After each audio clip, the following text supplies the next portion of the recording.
प्यारे बच्चों, तो आइए सुनते हैं असमिया लोक कथा। बारिश हुई, मोर बना। गेनरू आसाम की गारो जनजाति का मुखिया था। वह सबसे धनी था। जनजाति के लोग उसे बहुत मानते थे। उसकी सलाह से ही काम करते थे। गेनरू के एक ही लड़की थी, जयमाला। जितनी सुंदर उतनी ही गुणी। नृत्य में तो उससे कोई मुकाबला ही नहीं कर सकता था। कई युवक उससे विवाह करना चाहते थे, पर जयमाला ने अपने प्रेमी से ही विवाह किया। दोनों नृत्य के मुकाबले में मिले थे और तभी विवाह करने का निश्चय किया।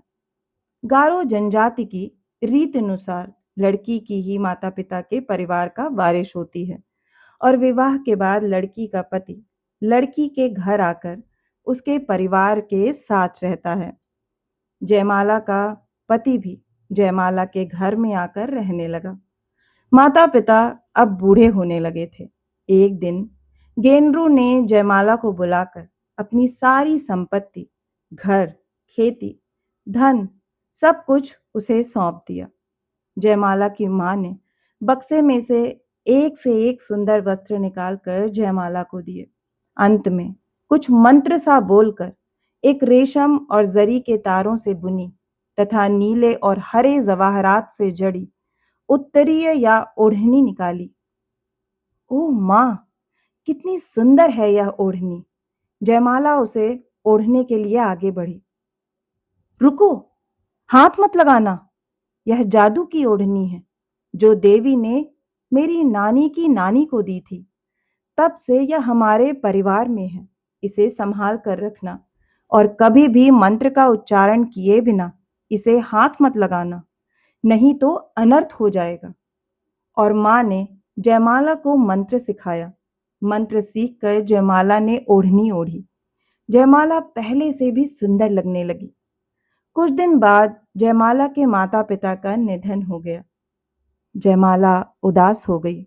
उसका पति उसे खुश रखने का प्रयत्न करता, हर समय उसके साथ रहता। दोनों मिलकर हर कार्य करते। वह गांव के मेलों, उत्सवों में जयमाला को लेकर जाता और उसका मन बहलाता। जयमाला और उसके पति ने खेती बाड़ी अच्छी तरह से संभाली। जयमाला माँ की दी हुई जादू की ओढ़नी बहुत संभाल कर रखती। मंत्र पढ़कर उसे केवल खास मौकों पर पहनती और धूप दिखाकर फिर बक्से में रखती।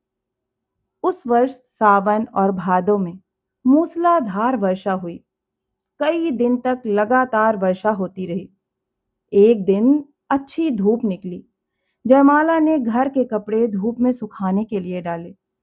उसमें उसने अपनी बहुमूल्य जादू की ओढ़नी भी धूप में डाली। क्यों ना आज मछली ले आऊं, बहुत दिन हुए मछली खाए, सोचकर जयमाला टोकरी और जाल लेकर झींगा मछली पकड़ने नदी पर गई। जाने से पहले उसने पति को बताया, चाहे कितनी भी गीली हो, ओढ़नी को हाथ मत लगाना। पर यह बताना भूल गई कि वह ओढ़नी जादू की है। ना ही उसने पति को आवश्यक मंत्र सिखाया। उसने सोचा कड़ी धूप है, वह जल्दी से थोड़ी सी मछलियां लेकर लौट आएगी और ओढ़नी तथा अन्य कपड़े उठा लेगी। अभी जयमाला ने कुछ ही मछलियां पकड़ी थीं कि देखते देखते आकाश काले बादलों से ढक गया। बादल की गड़गड़ाहट और बिजली की कड़कड़ाहट में पानी बरसने लगा। जयमाला के पति ने देखा कपड़े गीले हो रहे हैं। उसने जयमाला को आवाजें दी, पर बादलों और बिजलियों के शोर में जयमाला को कैसे सुनाई देता।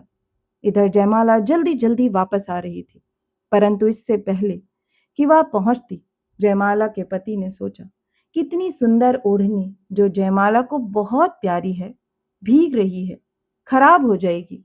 उसने उसे उठाने के लिए जैसे ही हाथ लगाया, ओढ़नी उसके बदन से चिपक गई।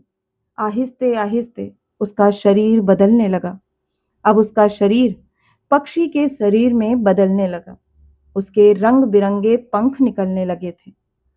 जयमाला वहां पहुंची। पति के शरीर को पक्षी के शरीर में बदलते देख वह रोने लगी। अपने दुख में वह मंत्र बोलना भूल गई। उसने पति के शरीर से लिपटी ओढ़नी खींचनी चाहिए। ओढ़नी को हाथ लगाते ही उसका शरीर भी बदलने लगा, पर उसके पक्षी शरीर में पंख कम निकले, क्योंकि ओढ़नी का सारा रेशम तथा नीले हरे जवाहरात पक्षी का शरीर बने पति के पंखों में बदल गए थे। जयमाला के हिस्से में कम या ना के बराबर पंख आए। जो आए वे पति के पंखों जैसे सुंदर और चमकीले नहीं थे। हरे नीले चमकीले पंखों वाला उसका पति बना मोर और जयमाला बनी कम पंखों वाली मोरनी। आज भी जब कभी आकाश में काले बादल छा जाते हैं और बारिश की रिमझिम होने लगती है, तो मोर नाचते हुए अपनी मोरनी को आने के लिए आवाज देता है।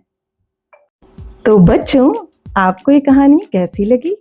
मुझे आशा है कि आपको ये कहानी बहुत ही पसंद आई होगी। अगर आपको कहानी पसंद आई है तो इसे अपने दोस्तों के साथ शेयर करें, और इसी तरह की मनोरंजक कहानियां सुनना चाहते हैं तो इस चैनल से जुड़ें और इसे सब्सक्राइब करना ना भूलें। फिर मिलती हूँ एक और नई कहानी के साथ। तब तक आप सभी अपना खास ख्याल रखें।